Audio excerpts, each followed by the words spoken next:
let me be perfectly honest with you here. I was well prepared to come on this video and have a right old moan about what I'd seen tonight.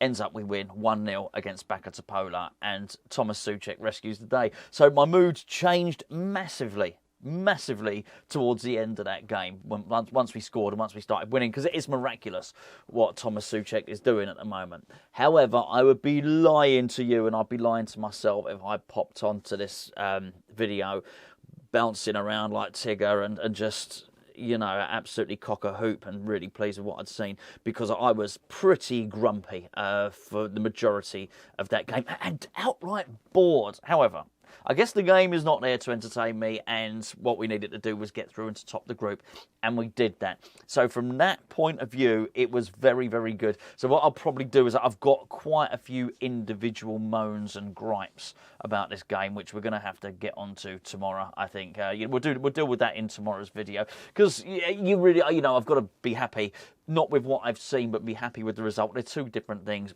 Bad performance, excellent result. I certainly felt that Backa Topola threatened Lucas Fabianski's goal more than we threatened their goal. And in fact, he had, I wouldn't say world-class saves to make, but he had 3 really smart saves that he had to make, which could have been goals. And I think that said quite a lot. I don't think we were outclassed, but for large parts of that game, we did not look interested. I was going to come on here and talk about how the midfield access of James Ward-Prowse and Tomas Soucek just doesn't work.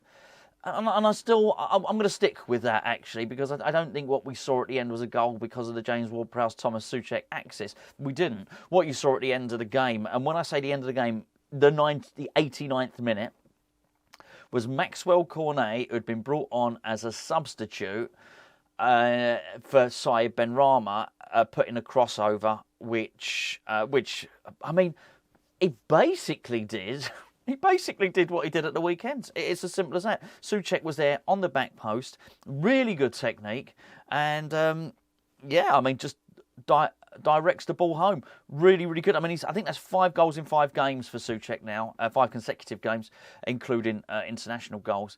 He's becoming something of a talisman. He really is back to his goal-scoring best, if not from open play, back to his very, very best. And I've got no criticism of him, but it was a really, really hard watch. Just to make the point, Freiburg thrashed Olympiacos, so Freiburg were going to be top of that group.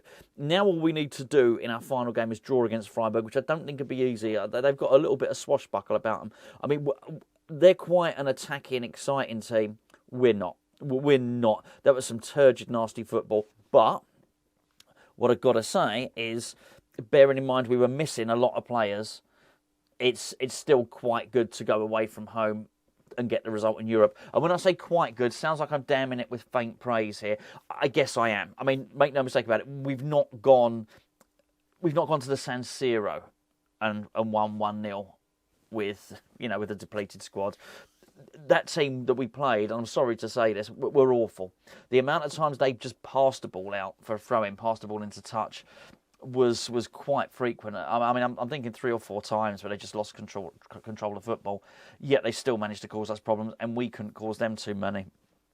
I'll get into it a lot more in tomorrow's video. We had a few players who really couldn't be asked, and I think it's tough, actually. I think when you're looking at West Ham players playing for your team and they can't be asked, you're thinking, well, you can't be asked. Why should anyone else? It was tough. It was tough, but that was all about the points. But I think at some point we're going to need a little bit of a performance from somewhere. That wasn't devoid of performance, by the way. Lucas Paquetá really, really tried, but it was one of those instances, I think, where nobody else was on his wavelength. Not just his wavelength in terms of being switched on for what he wanted to do, but actually in terms of his quality on the ball. He was too good. He was too good for that. Not everybody was bad for West Ham. I thought Mavropanos played pretty damn well. Now, normally your centre-halves in a game like we've just seen wouldn't be involved at all, but Mavropanos was, but they did put some pressure on us. It's also worth pointing out that Ben Johnson got the start at right-back. Now, he got hooked in the second half, for quite late in the second half, maybe 78 minutes for Thilo Kehrer. I actually thought Ben Johnson was okay. There are 4 or 5 players for us who were bloody awful, by the way, and I didn't think Ben Johnson was one of them. He did okay. I was surprised to see him hooked, actually. As a matter of fact, Panos played well, Backa Topola played well, and I think Ben Johnson did okay as well. You probably want to know, if you're tuning in, if you haven't seen the game, what about Mubama? Well, Mubama got the start up front. I mean, look, it wasn't great. Let's be perfectly honest. I'd be lying if I told you otherwise. But he didn't have an awful lot of service. Certainly when I was thinking about his link-up play with Backa Topola, he could really do with playing once or twice with him. When you play alongside a player who's got that genius, you've got to learn to expect the unexpected. You've got to think, I'm going to make the run, and he's going to pass the ball. But he did okay. He wasn't awful, Mubama, far from it. He wasn't, there was, as I say, there were a couple who were just bloody terrible.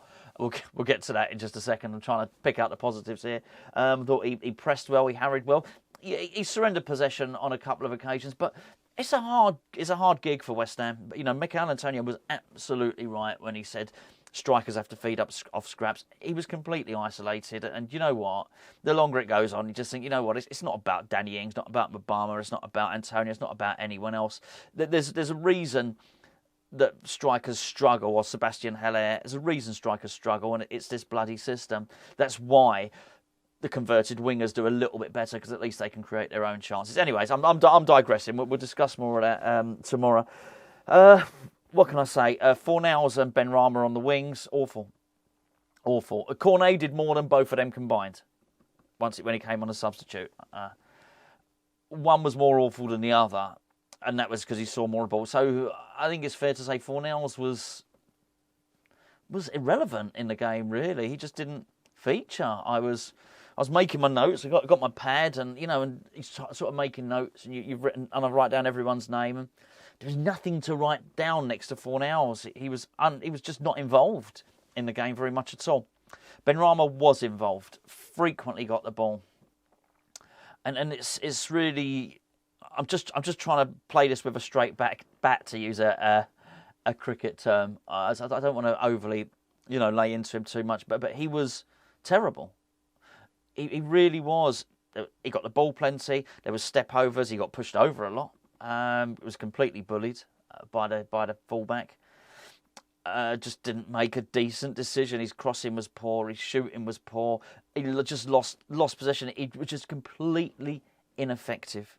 Whilst I said Fornals on the right-hand side was irrelevant because he just didn't feature in the game. There was nothing to write about him. Honestly, I could have filled the page with stuff about Benrahma, none of it being positive. One of them was ineffective, one of them was irrelevant. And it was a pretty damn poor performance, but we get the win, and that's really good. And I really should spend a little bit more time praising Tomas Soucek here, because for all his bad points and all the things that he doesn't do bad. I remember Mark Hughes, who obviously is the striker at Man United. I remember him when he was manager of Blackburn Rovers, and they bought a striker called Roque Santa Cruz, and they'd spent quite a long time looking at him. And Hughes, I remember him saying something to the reporter, and Hughes said, "Do you know what?" He said, "I just decided to take the plunge. I spent so much time looking at what he couldn't do rather than what he could do." And that always sort of resonated with me. And I think, I'm certainly very guilty of looking at what Tomas Soucek can't do and what he does poorly. But what he does really well is his timing, his ability to find space in the box. And whilst I don't think he's got a terrible first touch, and as I say, he seems to be able to track the ball with his eye beautifully when he needs to finish it. When it's coming in midfield and he's just got to control it, it's awful. He sort of loses that skill, that bit of coordination. But anyway, he really does have a special talent for scoring goals and for finding space. And it's just making a real habit of it now. And for that reason, he is undroppable. He's completely effective at it. It's just, unfortunately, in games like this, we take a bit of a sacrifice in central midfield. And it's not just him, by the way. Ward-Prowse was not effective either. Just as I say, as a two in the middle, they really weren't. If anything was going to happen today, the irony is it was actually Soucek from a cross where we got the goal right near the end. But generally from open play, watching that game, you sort of felt if West Ham were going to do anything, it was going to be Lucas Paquetá that was going to do it. Cresswell gave the ball away really, really sloppy, and it almost cost us a goal. We got Fabianski to thank. It was a really good save from Fabianski because it did actually take a deflection off Mavropanos, who'd got sort of like a half block on it. When a geezer took a shot for TSC. But there you go. Anyway, I probably sound a little bit miserable about it, but that was a really, really hard watch. It has to be said.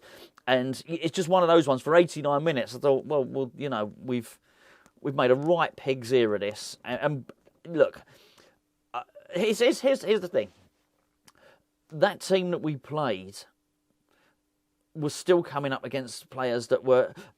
Okay, Pablo Fornals was £23 million. I think it was. Certainly, Sai Benrahma was a similar amount. £50 million worth of wingers there. I doubt they've got a player there who cost £1 million, £2 million.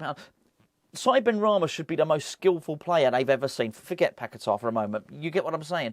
These are multi-million pound footballers. And whilst we didn't have our first team out there, whilst Kudus was missing, whilst Bowen was missing, etc., I still expect players of that calibre who are getting such massive wages to be able to hurt an opposition like that.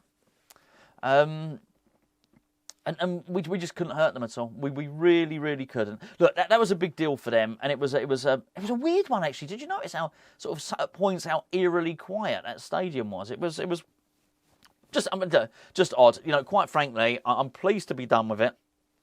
We got Freiburg, we got them at home. We can somehow get a draw, and it won't be easy. Then we top the group and we miss out on we get to avoid the knockout rounds, the playoffs, and then we go through to the last 16, which I think is really, really good. So look, good result. Really happy about that. But I'll be back tomorrow with probably a few more moans and a few more gripes about what happened in the game. Some individual performances I'm not impressed with, and I've got a few moans about David Moyes, I've got to be honest with you, but I've left them out of here because we did win the game 1-0.